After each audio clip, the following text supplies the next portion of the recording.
before God created man, and he created celestial beings. And he gave celestial beings the ability to choose whether or not they wanted to be with him, to do good, to do love and light and joy and peace and the good ways that God has established. And of course, some of those angels decided that they didn't want that, and so they rebelled and they fell and they betrayed God. So now that is Lucifer and his angels. Now man in the garden was given the choice of whether or not he wanted to follow God. Also, because everybody gets this choice. This is a choice that everyone gets. Do they want to follow the way of love, the way of joy, the way of peace, the way of light? Do they want to be close to God? Do they want to walk in all of the good that God has created? Or do they want to walk in evil? The knowledge of good and evil. So, man decided that that they wanted to also rebel. Adam kind of fell into it through temptation, but ultimately what I'm trying to say is it wouldn't have made a difference whether or not God got rid of Satan and his demons before the garden or after the garden, because man and angels both have free will. And with or without Satan, man would have still rebelled against God, because man was given the right to decide how he wanted to live his life. And so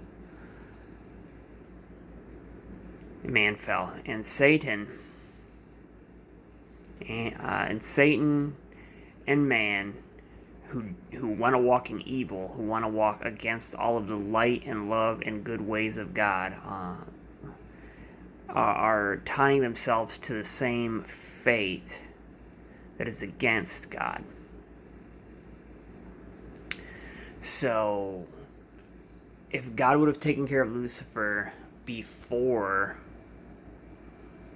the fall of Adam, it wouldn't have made a difference, because Adam still would have fallen. So he might as well let the whole thing play out until the very end, and then take care of everything all at once, so that the people that really did want to be with God from the beginning could be with God, and the creation that did not want to be with God did not have to be with God. But of course, if you're not with God, that means you're with evil, and you're with sin, and you're with darkness. And if you want to be with evil, and if you want to be with sin, you want to be with darkness, then you cannot be with God. So,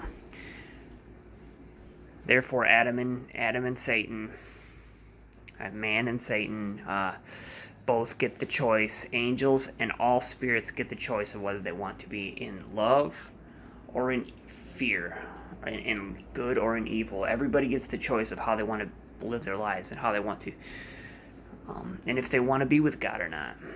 If you want to be evil, you get to go to the place of pure, never-ending evil. And if you want to be close to God and you want to walk in His light, you get to be in the place of never-ending love and light.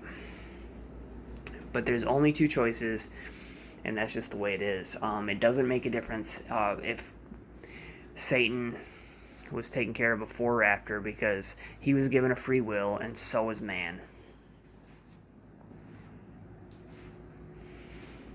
And they both can choose whether they want to walk in God's ways and be close to God, or they want to walk in their own ways and be close. And just so pretty much God just let Satan be what Satan was going to be, because if man wanted to betray God, then he can just walk and follow after the leader of the betrayal in the first place, regardless, because it was going to happen no matter what. So that's the moral of the story. It doesn't matter. People will walk with God or they won't.